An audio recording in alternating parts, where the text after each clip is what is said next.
好，再度翻转来制造工艺。然后我们的美学设计呼应我们的一个水的流动，我们的 logo 是滴水喷，重视成本。我们这种视觉效果，让它包装到一个在整个一个机台的智慧化的呈现。我们的机台里面，这台机台有引用了14项的专利，其中有2项的发明，这些都用在我们的机台的设计上。14项的专利跟2项的发明，其中还有在美国跟英国有2个论文的发表。我希望说以最智能的机台展现它不动的那个工艺。然后我们看到整个 AI 的智能，加工的页面，这个是同步的。我们有影片的介绍，我们来逐一的来跟各位做一个说明。我们的 AI 智能可以做云端数据的同步，做监控。我们的一个太空，太空可以做风号的一个申报，然后直接把我们的程式转换为的一个加工程式，不用写程式了。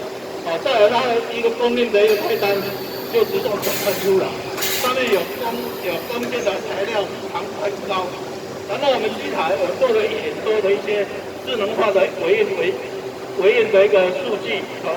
整个智慧的一个架动力，再来自动量测，量测完之后我们会量台面的高度，量弓箭的高度，通过 AI 自动演算法来移除弓箭的一个要延缓的弓箭，可以做到攀登收尾，也呼应到节能。在整个电力统计的部分，我们的输出电力可以做到节能，因为呼应到政府2035年，我们要那个碳排放减半这一块，我们这次主轴马力也呼应到那个变频的一个驱动，所以说节能这才达到25%的。再来我们看到一个这边的一个产品的应用，产品应用我们主要是以智慧、环保、节能跟永续的部分，从整个量测到关灯、单机 AI 到整个 IoT 到整个多机联网，把设计所有的使用者的一个使用者的画面，用9宫格的画面来呈现，然后最终我们有一个智能的一个监控系统。再来就是应用系统，我们支援各项的一些，这个是我们共成全世界没有的，我们支援50国语言版本，应用呼应到制造业服务化，因为我们的一个加工，越南的、菲律宾的并没有这种语言，那个跟那个海南并没有这种，只有共成有，所以我们做到了。我们在整个数位转型的部分，我们曝光连接到我们的 ERP， 在整个功率，我们来示范一下我们的一个图纸派工。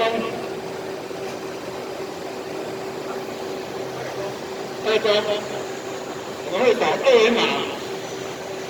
，2维码扫完之后，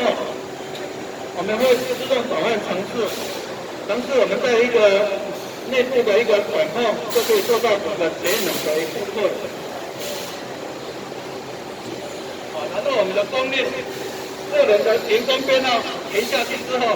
将来就连接我们的 ERP， 每天的计算都可以计算出来了。OK， 那我们做自动量测，刚刚我特别提到，自动量测的部分呼应到整个节能，呼应到整个上下量，不用再下弓箭来量测。这一块也是我们的创新。我们看到喜航有做到了，但是从来整个平面模厂没有人做到这样的一个系统。量测点我们会量测弓箭高度，再量测台面高度。在量测之前，我们会先做一个 air 空气的一个清洁，再量测点。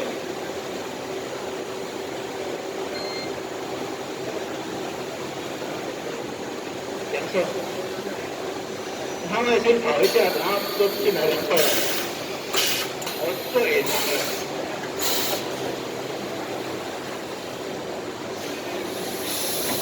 现在要做一个清洁，因为模厂就比较麻烦，它有一些污尘，我必须要把混尘清除干净。我量3个点，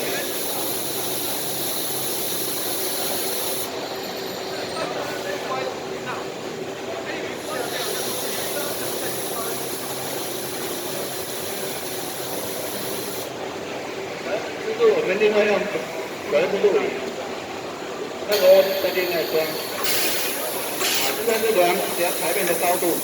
它这样就自动计算我们要移除的空间的操作了。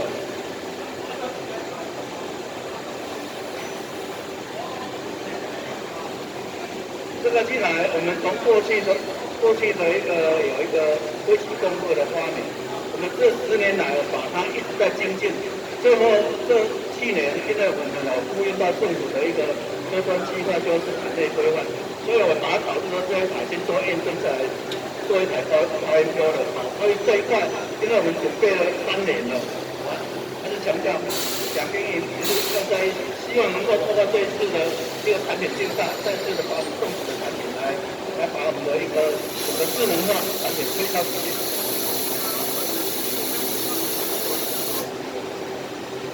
那么我们的一个工作灯我们是支援 WiFi， 可以做正常曝光。如果管理者他嫌得麻烦，所以他只要看产品就好，就下载那个 APP 啊，然后回到家里监控它的一个产能，就可以知道我今天的产能是不是过了，需要加班吗？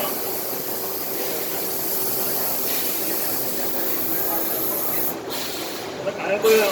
其中有定了3套标准啊，包含符合规范，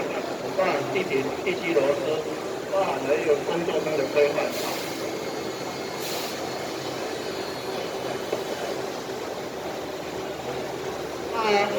等一下委员呢可以来看我们机台，是说我们机台你从整体的外观你看不到所有的电线，看不到所有的油管，我们在整个美学设计，包含整个外形都是很高档，连就是那个国外德国一些厂商过来看到，问我们这个机台是哪里做的，我说台湾做的。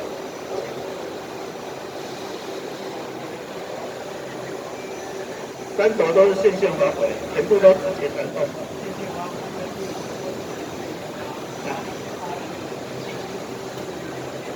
我们的精度这个后灯要磨到1个缪，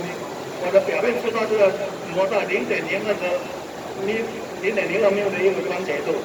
这个不会。我们有2项。客户可以提出特殊需求，我们也可以做到油精压，一精压我们因为这台机器我刚今天参展的时候已经卖掉7台了，昨天又有1台，已经卖到第8台了。这台说这次的参展就有人来买。对，没有，这个机台是智慧化，是今年全部都整入了。